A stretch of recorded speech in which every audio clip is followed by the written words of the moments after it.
Bonjour Thomas Hill. Bonjour Pascal. Joyeux. Joyeux à vous également, bien sûr. On fait économie des mots ce matin. Alors quel est le sommaire de votre journal des médias ? Eh bien, ce jour de Noël, il va y avoir une valse à Canal+, une danse des égos dans le JDD et du ballet pour les enfants sur France 4. Du ballet. Ah, vous allez voir ça. D'accord.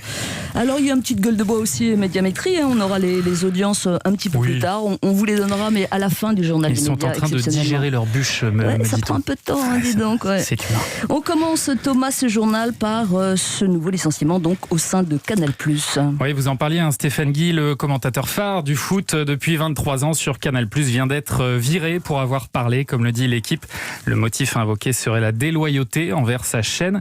Stéphane Guy avait été mis à pied il y a 2 semaines pour avoir osé adresser à l'antenne un message de soutien à l'humoriste Sébastien Toen, licencié de Canal, pour sa participation à un sketch parodiant l'émission de Pascal Praud sur CNews.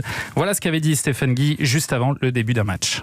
Juste peut-être pour saluer l'ami Sébastien Toen, qui n'a peut-être pas eu la sortie qu'il aurait mérité. On lui souhaite bon vent et puis on sait que le bel esprit de Marie Portolano permettra d'assurer la continuité dans le Canal Sport Club. Il n'y a pas de doute là-dessus.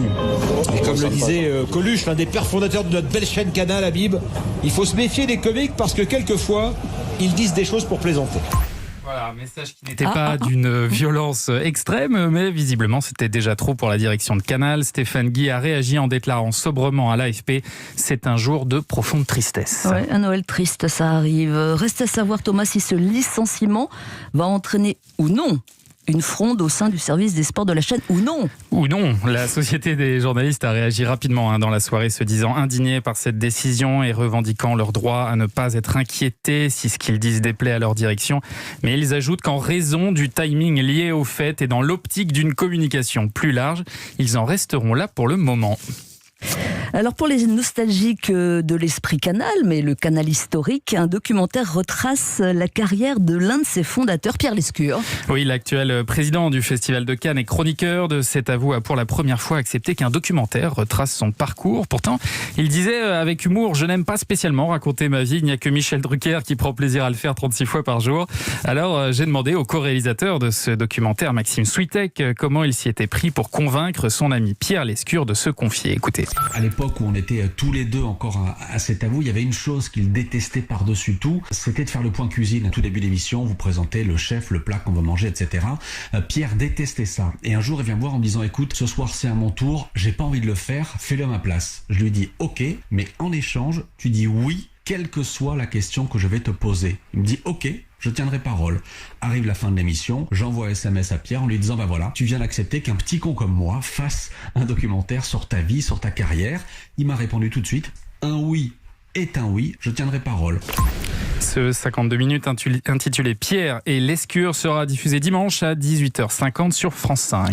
C'est aussi ce dimanche, Thomas, que nos confrères du JDD vont publier leur traditionnel classement des personnalités préférées des Français. Oui, alors vous savez, depuis l'an dernier, il n'y a plus un, mais 2 classements, femmes et hommes séparés. Le trio féminin était composé l'an dernier de Sophie Marceau, Marion Cotillard et Florence Foresti.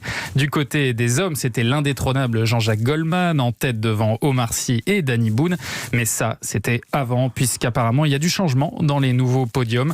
C'est ce que révèle Cyril Petit, directeur adjoint de la rédaction du JDD, au micro de Louise Bernard.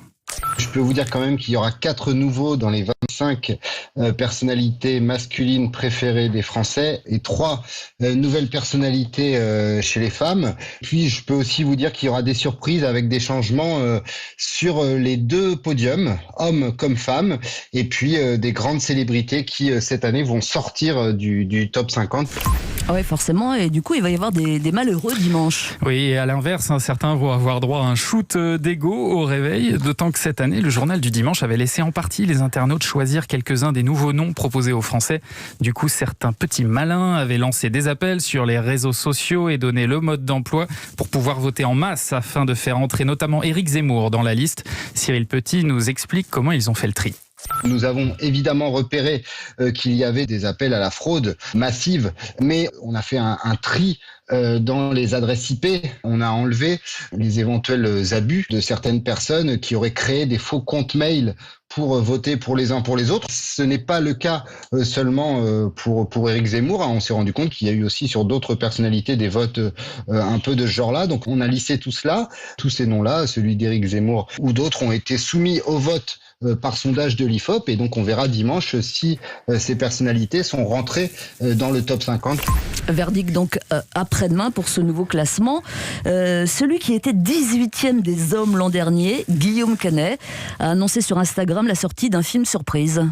Oui, un film surprise. Guillaume Canet a annoncé la sortie de son film Lui. C'est un film qu'il a écrit au mois de mai en 4 semaines seulement. Oula, il a tourné ce film-là au mois de décembre. Il a révélé hier avoir écrit ce scénario d'une traite puisqu'il avait dû stopper le tournage de son Astérix et Obélix. À l'affiche, Laetitia Casta, Virginie Efira, Gilles Cohen et Mathieu Kassovitz. Le film est actuellement en fin de montage et sortira dès que les salles pourront rouvrir, j'imagine, très rapidement. On a vraiment hâte. Une chaîne anglaise, c'est bien ça, une chaîne anglaise va diffuser aujourd'hui un faux message de la reine Elisabeth II. Chaque année, Channel 4 propose un message alternatif à celui délivré par la reine le même jour sur la BBC. Mais si d'habitude ce sont des personnalités du monde de la culture ou de la politique qui viennent délivrer leur message, là ce sera un double plus vrai que nature de la reine Elisabeth II qui parlera et mettra de côté pour une fois son langage très diplomatique. Petit extrait. S'il y a une chose qui nous a permis de tenir cette année, ce sont nos familles. C'est pourquoi j'étais si triste du départ de Harry et Meghan. Il y a peu de choses qui font plus mal que quelqu'un qui vous dit qu'il préfère la compagnie des Canadiens. La reine parle donc de Meghan et Harry, mais aussi des connexions de son fils Andrew avec Jeffrey Epstein ou de son penchant pour Netflix. De nombreux royalistes se sont dit extrêmement choqués par ces fausses déclarations et le procédé très très réaliste qui a été utilisé. Mais la chaîne explique que le but est justement d'alerter contre cette technologie deepfake qui permet de faire dire ce que l'on veut à qui l'on veut de manière extrêmement réaliste. Un nouveau défi et de taille pour les chasseurs de fausses informations. Et puis petit rappel, le franco-britannique Alex Taylor est l'invité de Culture Média dans une vingtaine de minutes. Pour terminer en beauté, Thomas, notre focus programme du jour porte sur un ballet. Oui, alors passer un coup de ballet à la télé, c'est assez fréquent, on l'a vu tout à l'heure avec Canal, mais diffuser du ballet à la télé, qui plus est pour enfants, ça c'est beaucoup plus rare. Je suis pas complètement sûr d'assumer ce jeu de mots.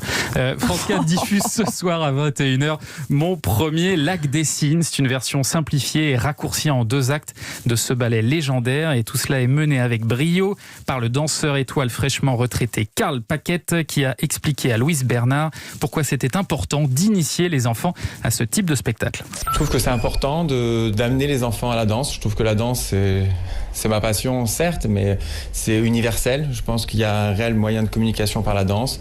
Moi, j'ai vu mes propres enfants aller à des spectacles s'endormir, alors que j'étais moi-même en scène. Donc, je pense qu'il fallait réadapter et montrer aux enfants qu'un spectacle, c'est pas forcément long et ennuyeux. Et au contraire, ça peut être très passionnant.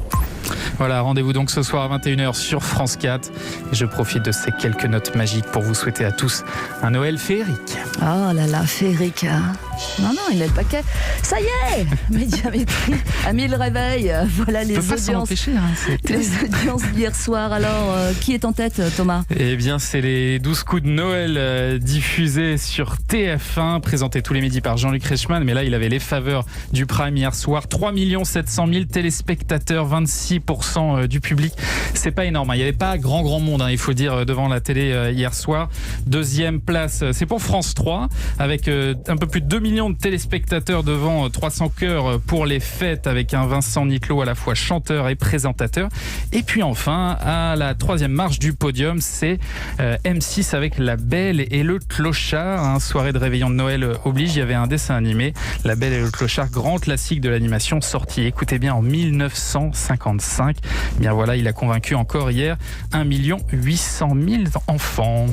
Pas très bonne nouvelle pour France 2, la soirée Notre-Dame de Paris. Alors, bon, écoutez, un petit score, mais c'était une rediffusion à 887 000 téléspectateurs. Effectivement. Merci beaucoup, Thomas Hill. Passez un bon week-end, et puis évidemment, on vous attend de pied ferme lundi matin. Je serai là. Pour un nouveau journal des